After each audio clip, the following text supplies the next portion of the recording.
For decades, it drifted silently, half forgotten, half myth, slicing its invisible path through the void, past the fading breath of the solar wind, and into a realm no human eye had ever dared imagine. Voyager 2, a fragile relic of the disco era, launched when computers filled entire rooms, was never meant to last this long. And yet, nearly 50 years later, it still lingers out there, whispering secrets from the edge of existence. But then came a transmission, precise, unsettling, a signal so sharp it forced scientists to rethink the very blueprint of our cosmic neighborhood. Voyager 2 hadn't merely crossed into deep space. It had stumbled on something hidden in plain sight, a boundary sharper than a blade, a silence that wasn't silent, and a rhythm in the chaos that no one had ever dared expect. What did it truly uncover? And why does it rewrite everything we thought we knew about our place in the universe? Its final message hinted at something vast, structured, and perhaps even dangerous, an order in the darkness that defies every comfortable assumption. Voyager 2 was built for endurance, not revelation. Launched in 1977 with just a 5-year mission, it wasn't supposed to see beyond the outer planets, let alone pierce the veil of interstellar space. Yet it endured, through cosmic dust, radiation storms, and the frozen abyss beyond Neptune. And then, in 2018, the extraordinary happened. At the very edge of the solar system, its instruments betrayed not a gentle fading of the sun's power, but a sudden rupture, like stepping through a cosmic membrane. It was as if a hidden door had opened, revealing an entirely different climate on the other side. Plasma density spiked like a cosmic alarm, magnetic fields snapped into sudden alignment, and radiation levels soared by 70%. In that instant, revelation struck. What scientists once pictured as a hazy fade between solar space and the galactic beyond was instead a razor-sharp frontier, and Voyager 2 had just pierced it. For decades, textbooks described the solar system's boundary, the heliosphere, as a fuzzy buffer where the solar wind slowly mingled with interstellar gases. But Voyager 2 shattered that idea. Its readings showed the heliosphere behaves less like a cloud and more like a cocoon, pulsing and flexing with the sun's heartbeat, alive, restless, and unpredictable. At solar maximum, the bubble swells outward, shoving back the galactic tide. At minimum, it shrinks, laying Earth bare to harsher cosmic radiation. This meant the frontier wasn't fixed, it was breathing. Even more startling, Voyager 2 crossed it at 121 astronomical units, farther out than Voyager 1's crossing at 119 astronomical units. That tiny discrepancy wasn't noise. It proved the boundary adapts, expands, and contracts. Our shield is fragile and shrinking, yet the greatest shock wasn't radiation or plasma, it was magnetism. Once Voyager 2's sensors settled in interstellar space, scientists saw something chilling. The sun's magnetic field lined up almost perfectly with the galactic magnetic field beyond the bubble. That should have been impossible. Models predicted a chaotic clash of tangled forces, messy and jagged. Instead, the alignment was seamless, too clean, too deliberate, as if the fields were sculpted to meet. And that haunting symmetry raised a far deeper question. Could this stretch of space be naturally organized, or is something shaping it? Had the sun carved a flawless passage into the galaxy, or was the eerie alignment something far more intentional? Theories flared like solar flares. Could this sharp interaction zone be acting as a galactic filter, or worse, as a checkpoint, monitored by forces beyond our comprehension? Voyager 2's data offered no answers, only chilling questions. Then came the blackout. In 2019, humanity's most distant working probe, the fragile emissary drifting 11 billion miles from home, suddenly went silent. No warning, no error code, just void. Engineers at NASA stared in disbelief as contact vanished. Hours later, without human command, Voyager 2 blinked back online as if nothing had happened. The official line blamed aging hardware, but hidden inside the telemetry were spikes, strange electromagnetic anomalies that refused to match any known pattern. Perhaps a cosmic ray storm had brushed by, or perhaps something triggered the silence the moment Voyager crossed that unseen threshold. Mainstream scientists brushed aside talk of interstellar watchers, yet the timing, the precision, and the strange consistency of events lit whispers even in closed-door meetings. What Voyager 2 had found wasn't just the fading edge of the sun's reach. It felt like the beginning of something else. Weeks after slipping through the heliopause, the probe began detecting low-frequency plasma fluctuations around it. But these weren't random jitters.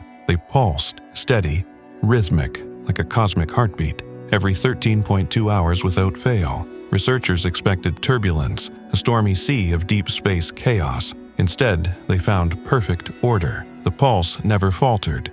Weeks, then months, echoing across the void with no known source, no purpose we could name.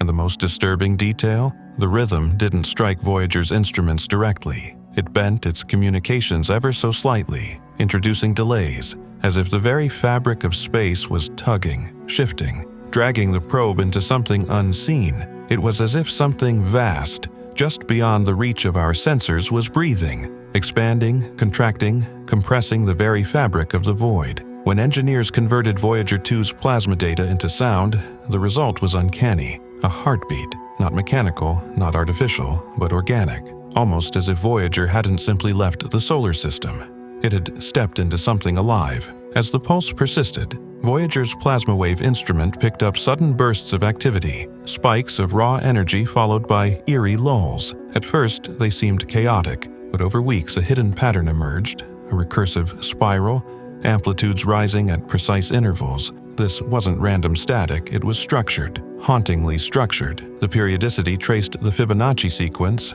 the golden ratio woven through seashells, hurricanes, galaxies themselves. Some scientists were baffled, others whispered the unthinkable. Embedded intelligence. Was the plasma field reacting to the probe, or was it communicating? Soon, a faction within the research teams abandoned the word anomaly. They called it what it appeared to be, a response field. Something out there was noticing Voyager 2, and the deeper it drifted, the stronger the reply became. What began as background noise now resembled dialogue. Then came the magnetometer shock. At the furthest distance ever recorded, the readings didn't just level off, they inverted. The field bent in ways Newtonian physics couldn't explain, as though space itself was folding, twisting like a lens with no visible mass to cause it. While engineers struggled, a radical theory emerged. Maybe the heliopause isn't a wall at all. Maybe it's a window, a filter that lets signals leak outward, but muffles anything coming in. If true, our solar system isn't merely a bubble, it's shielded, perhaps by design. And with one fragile push, Voyager 2 may have punched the first hole through that cosmic veil. Something on the other side might have noticed, because then the impossible happened. Voyager 2 began transmitting telemetry logs that had never been recorded. Entire sequences of data appeared from years past, encoded in formats it was never designed to use. Its tiny memory banks,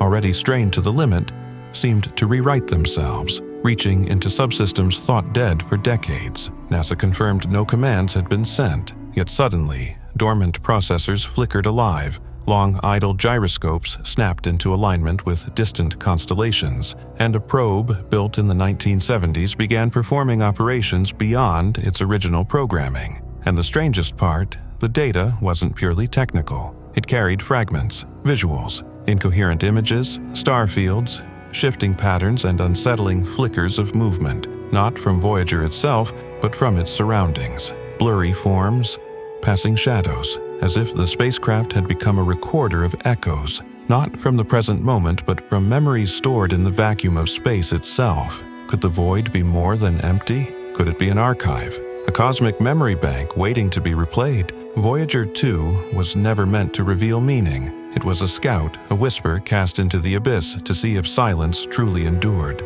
But crossing the solar system's last breath, it sent back something far greater than raw numbers. It delivered a denial of randomness, of isolation, of the comforting belief that nothing was out there. What it revealed was not just physical, it was philosophical. A wall that breathes, a field that pulses, a boundary alive with order, the spirals in the void, the rhythm in the plasma, the impossible heartbeat in the silence. None of it should exist, and yet it does. So what remains? Not a spacecraft, not a relic, but a mirror, a machine drifting into the unknown. Its true nature defined only by being observed, measured, answered. The unsettling truth is that the silence wasn't empty at all. It was waiting. Voyager 2 didn't find the edge. It found the invitation, and what waits beyond it may not be an answer but a witness. Something vast, patient and silent, watching us from the dark, recording our reach, measuring the precision of our machines, judging the intent behind our curiosity. We were so busy straining for a voice that sounded like ours that we missed the one already speaking, a language woven from energy, magnetism, and time itself. If this unsettled your sense of reality, if the patterns feel too perfect, the signals too synchronized, the discovery too scripted to be chance, then it's time to pay attention. Subscribe to Deep Orbit. We're not just reporting data, we're documenting a conversation that has only just begun. Hit the bell icon because the next whisper from Voyager could be the loudest sound humanity has ever heard. Share this with someone who still believes the void is empty, and tell us in the comments, do you think Voyager was simply reporting what it saw, or was it being shown something?